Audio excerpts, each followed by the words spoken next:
Our first guest today, Robbie Sutton, came on super strong at the end of the volleyball season. I think he goes by Bob now. Is that right? Bob Sutton? Bert, Sutton. whatever you want. Bert? Okay. Bert, that's the team Junior name. setter for okay. BYU Volleyball, the back-to-back MPSF champs, and fresh off a European tour. Glad you made it back safely. Thanks. Okay, so Croatia, Slovenia, Austria, Czech Republic, and Venice, right? Italy? Venice. In Italy. Nice little stop in Venice to end the trip, yep. Did we miss anything? Is that all you did? That's all we got to do, yeah. Did you play volleyball? Yeah, we did, actually. just enough to make it seem like business and still have fun, though. How many matches did you actually play and in what countries? We played 7 matches, so we played 2 in the Czech Republic, 2 in Slovenia against their national team, their B team, and then 3 in Croatia. How'd you guys do? We did really well. I think we went 5 for 7. Beat the Slovenian team once, split with them. That was probably the best team we saw, Okay. so it was good to beat them. Nice. 5-2, so you beat a national team. Yeah, their B team, their A team was out playing in Russia, but we beat all their backups. So We're big on food here, and I'm sure that you ate some great things, maybe some interesting things. What was the best thing you ate and the worst thing you ate on your European tour? best thing, they took us in Slovenia. They took us up on this mountain and gave us this just meat fest. They had these sausages. I don't remember what they call them, but they're pretty famous in Eastern Europe. That was probably the best thing we ate.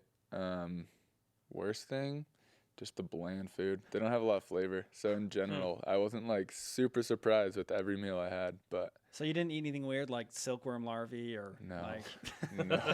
By the way, I've eaten that and it's not good. Wow. That sounds delicious. Yeah, I didn't, Robbie Sutton, junior setter on the BYU volleyball team, is in America on BYU Sports Nation. What was the coolest, place you saw? I noticed you guys went to some beaches and yeah. up in the mountains and all that. Yeah, the coolest place is probably the national park in Croatia. They have this really famous place that has like miles of waterfalls.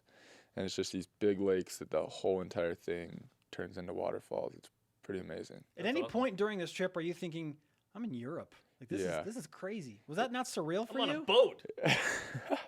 It was crazy. Sometimes it'd be like you'd be sitting in a restaurant feeling like you're in America because it feels the same. And then you look around and you're like, wow, we're like in Italy right now. Or just, it was pretty surreal. I know That's Jerem awesome. wants to ask this question, but so I don't even know where you're I'm going going to here. ask him. How was the nightclub scene in Europe? Huh? What are you talking about? Didn't try it once. That was the most awkward BYU question ever. That's what makes it fantastic. Come on, Jerem. Okay, All I did right. not want to ask Okay, that question, fine. but whatever. dude. Whatever. I noticed that Kresimir Ćosić, great influence in Yeah. Croatia. His daughter went to one of the matches, apparently. Do you know who Kresimir Ćosić is and kind of Yeah, the legacy there with BYU basketball? It was cool.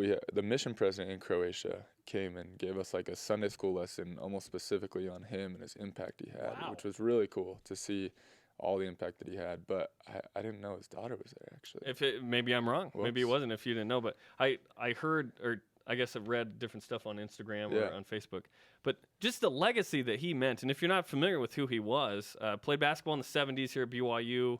Ended up converting to the church, translated the Book of Mormon into Yeah. English, was an ambassador to the United States with Croatia, passed away, but he's one of 2 BYU basketball players or coaches in the Basketball Hall of Fame.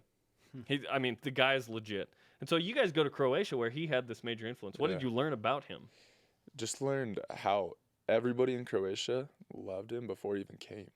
He pretty much just left without anybody knowing. He bought 2 plane tickets, one to Provo and one to California because he was getting recruited by UCLA too, and just ended up coming just completely on faith because he felt like he needed to. Got to New York and decided he was going to take the trip to Provo instead of UCLA. So Wow. it's pretty faith-filled story that you don't really see that part of it in the normal story. Well, that should That's tell you amazing. something. He was being recruited by UCLA and John Wooden in the 70s. Yeah, That's, and BYU that's the Wooden. caliber of player he BYU was. just won the NIT in '66, so BYU was a hot topic with hoops, but he has this major influence. So you guys go to Croatia, Slovenia, Austria, Czech Republic, Italy. Which was the coolest country to go to? I think Austria. Well, Amsterdam specifically, the city. It just has a cool little energy. We only had like 8 hours there in a layover, but walking through the little streets and the canals and stuff, I was with Evan and Bennett, and we just had a blast walking through the city of Amsterdam. Awesome. Yeah. So Bennett got to go. Bennett Bird. Yeah, everybody got to go. So, Devin Young even went, who yeah, was graduated. Taylor Graduated. did not go because he's with the World League team. yeah, doing work against Bulgaria Yeah. while we're having fun in Europe too. How much contact do you have with him now that he's gone on to work with Team USA? And are you following him? What's going on with that? Yeah, I think all of us are following him. It's fun to see how well he's doing so far. I've texted him a little bit. I think all of us are in contact with him. He keeps in good contact with us. Robbie Sutton's on BYU Sports Nation. Kirill Maritev Yeah. is Bulgarian. Yes. Taylor Sanders in Bulgaria playing there. Does Kirill give you anything about Bulgaria since Taylor's there? Does he feed Taylor some lines to say against the other team? I think you probably gave him a little bit of lingo to trash talk. I don't know. He actually was at the match. So he went to the match. Kirill stayed in Europe before we left. He went back to Bulgaria, and so he went to the match. He hung out with him the night after the match, and so I think they had a good time in Bulgaria together. It's now the time when I say my Bulgarian. Yes. The only Bulgarian. Yeah, get it out there. Bulgarski mnogo dobre. I Which speak means Bulgarian fluently. That's all I know. that's yeah. hell, the irony of that statement. Robbie Sutton, junior setter for BYU men's volleyball on BYU Sports Nation. You were part of the MPSF All Tournament team. You stepped into a huge role when Tyler Heap, your roommate, got injured, and you really dominated in that tournament. So much so that they honored you with that tournament team selection. Given the added time and the success that you had late in the season, are you the starter now? You have to ask coach that. I don't think any decisions are made till January 1st turns around and we got some games coming up. I guess it's a good problem to have if you're the coach, right? I think so. Yeah, I think you got two high caliber setters that can do a lot of good for you. Is it awkward that your roommate, Tyler Heap, is the other guy that you'll be competing with? Not at all. I think it makes it less awkward. Yeah? Because we get to spend time him and his fiance were there with mine and my fiance last night. You're both just getting kinda married, hanging right, out. this summer? Yeah, and both within the month. So it's kind of nice to have a relationship other than the competitive one that we have on the court. What's the competitive one like? We don't talk about it much. It just kind of happens when we're on the court, I think, and it's pretty competitive. Every day it's fun because we just go out there and compete against each other really What were the hard. conversations like when you were stepping in for him and doing a nice job? Like, what was he giving you tips, or were you confiding in each other? What was happening there? Mostly confiding. He was real good about after I remember we came in after USC the second set, and it was like the first time that I kind of got the unknown off my back and was able to lead the team, and he just came in and gave me a huge hug and was like super supportive instead of being the disgruntled injured player. He was really great about just being super supportive. In the stands, he wasn't even on the bench because you only have so many roster spots. So Yeah. he's in the stands. You guys win the MPSF tournament. You have a tough 5-set loss to Stanford in the NCAA semifinals. What's it been like since then as you get ready for the 2015 season without Taylor Sanders and Devin Young?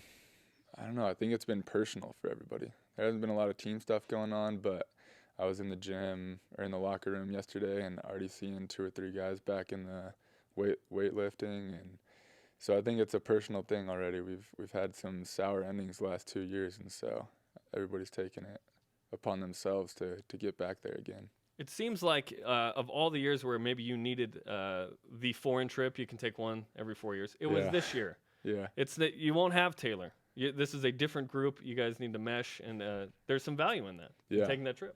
There's a lot of value. I've never spent 2 full weeks with 20 other people, and so it was great. There was some tension, I'm sure, after 2 weeks. So I think all of that helped, being able to spend every meal for 2 weeks with those guys that we're going to play with next year. Who do you dislike the most now? No, I'm just kidding.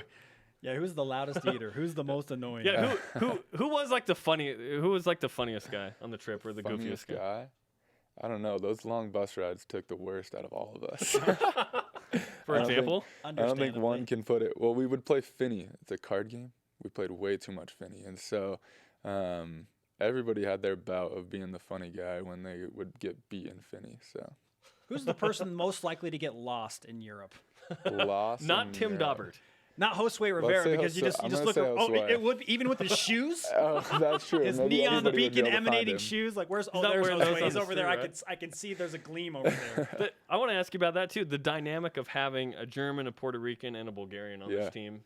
when you went to Europe? It was cool because like we meet people and it kind of give us a little bit of street cred, I think. I mean, we met a guy in a McDonald's one time that was from You went Germany. to McDonald's in Europe? Way too many times.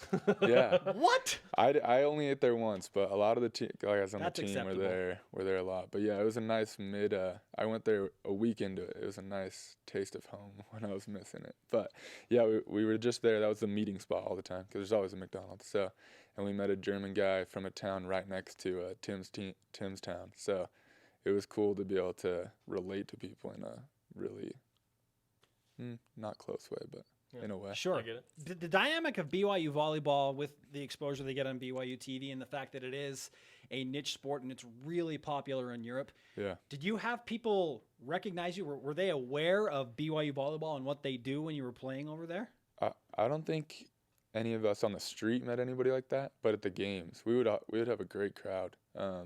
BYU fans lined every match except for a couple, but some of the matches we got 20, 30 BYU fans out Really? there. Like Yeah. people sporting BYU gear and Yeah, I mean, it was a lot of like mission presidents or members that are over there doing international work, but to see those kind of people come out and just glean off of the little time they have with a BYU team was really cool. And I think BYU TV helps that attachment for those guys too. And that's one of the most fun parts about being involved with BYU volleyball is that there's so many BYU fans all over the place that are just crazy passionate. What kind of influence have you seen across the country as you not only play in matches but interact with people that might watch you on TV? Yeah. Well, I mean, I remember watching the rerun of USC. I watched it way too many times. And there was like tweets from Europe all over the place, and that was just cool. And then I got a friend request from on Facebook from some international coach.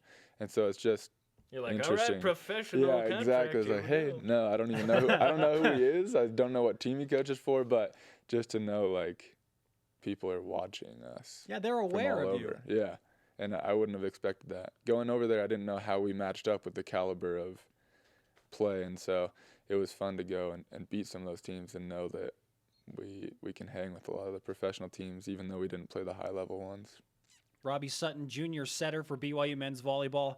Great to have you back on set. We've already got your autograph, I We believe. have Yeah. your Herbie Hancock, I believe, right? Yes, we have Robbie's autograph, but it's great you made it back. Thanks you. for the European update, and we wish you many, I guess, instances with not bland food now that you're back in America. Yeah. Thanks.